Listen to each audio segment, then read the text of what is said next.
Salut tout le monde, c'est Zederka. Aujourd'hui on se retrouve pour une nouvelle vidéo sur Fortnite concernant le secret de la saison 7. Alors j'ai tellement de choses à vous dire que ça va être un peu compliqué à expliquer, mais premièrement, comme vous le savez, à la fin de la saison 6, il y a eu un iceberg qui se rapprochait petit à petit de la carte de Fortnite, et à la saison 7, on a pu y voir grâce au thriller que cet iceberg s'est bien craché contre la carte de Fortnite et il s'est fusionné à elle, et c'est comme ça qu'on s'est retrouvé avec ce fameux Polar Peak, parce que sur cet iceberg on avait pu y voir une petite tour, et au début de la saison 7 on a bien retrouvé cet énorme iceberg avec la tour au sommet, et après plusieurs semaines la glace de cet iceberg a commencé à fondre et on a pu y découvrir en dessous un énorme château fort qui appartient au roi des glaces, donc le dernier skin du pass de combat de la saison 7. Jusqu'à là on n'avait pas plus de nouveautés, même s'il y a eu l'événement avec l'épée surcheatée qu'Epic Games ont finalement supprimé, mais récemment avec la dernière mise à jour, il y a eu une boule de glace qui a apparu juste au-dessus de Polar Peak et plus précisément bien au-dessus de là où se trouvait normalement l'épée. Et la seule chose à première vue que l'on peut savoir sur cette boule de glace, c'est que quand on se rapproche d'elle, notre écran devient complètement gelé et on ne voit plus rien. Et vous l'aurez peut-être remarqué aussi que cette boule de glace fait beaucoup de bruit et on l'entend de très loin. Et du coup, maintenant que vous connaissez tous la communauté de Reddit qui a comme d'habitude passé le son de cette boule de glace au spectrographe, et voici ce qu'on peut y retrouver, c'est bien évidemment le roi des glaces. Maintenant, certains hackers se sont même intéressés à cette boule de glace et l'un d'entre eux, en modifiant les fichiers du jeu, il est arrivé à avoir avant tout le monde l'événement qui est sûrement prévu pour la fin de la saison 7. Comme on a pu l'avoir avec la fusée du visiteur, avec le cube, etc.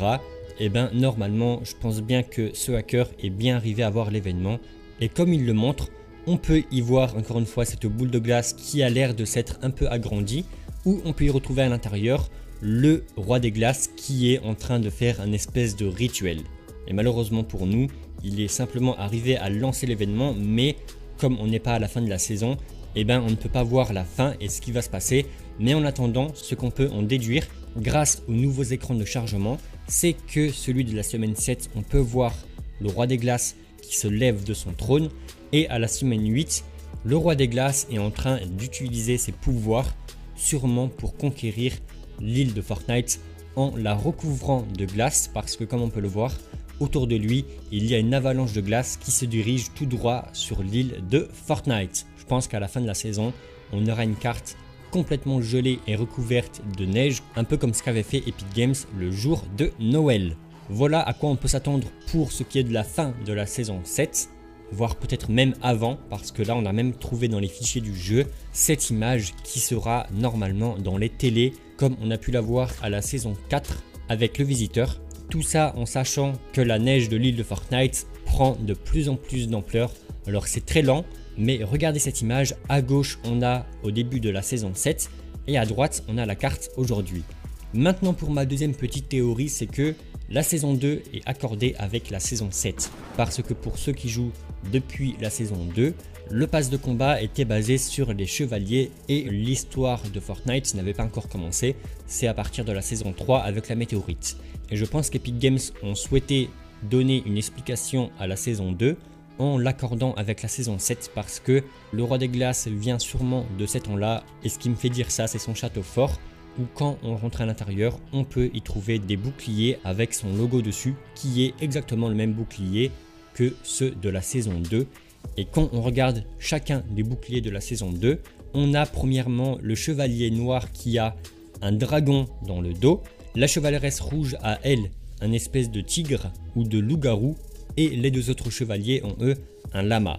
Ce qui nous montre que de base il y avait 3 royaumes différents, les dragons, les tigres ou lions ou loup-garou, j'arrive pas vraiment à voir ce que c'est, et pour finir les lamas. Et là où je pense que la saison 2 est accordée avec la saison 7, c'est qu'il y a quelques semaines, l'iceberg de Polar Peak qui appartient au roi des glaces, il a un peu fondu et on a pu y trouver un passage secret qui nous mène sous le château fort, et sous ce château fort on a pu aussi y trouver des œufs de dragon. Et quand on regarde la structure de ce souterrain du château, on peut bien percevoir que c'est une espèce de prison. Du coup ma théorie c'est que le roi des glaces a capturé les œufs de dragon du royaume du chevalier noir, comme on peut retrouver l'insigne sur son bouclier, et en plus bien évidemment le chevalier noir et le skin du palier maximum de la saison 2. Mais bon, pour cette théorie, j'ai pas encore trouvé plus de choses, mais vu que la saison 2 n'a pas encore eu d'histoire, et ça m'étonnerait pas qu'Epic Games souhaite accorder les deux pour en créer une. Et en plus, l'idée est vraiment géniale avec la guerre des royaumes, etc. Et surtout les œufs de dragon qui sont enfermés dans la prison du roi des glaces. Bref, je pense à peu près avoir tout dit pour l'histoire de la saison 7 avec les easter eggs, les leaks, les hacks et mes théories. Pour finir, le hacker qui est arrivé à voir l'événement avec le roi des glaces, quand il a zoomé pour voir ce que le roi des glaces faisait avec ses mains, il a pu y voir un espèce de cube. Alors moi de mon côté, je pense pas du tout que c'est le retour du cube de Fortnite, en tout cas je l'espère pas parce que franchement j'en ai eu une overdose de ce cube, surtout qu'en plus il est pas vraiment carré, enfin voilà.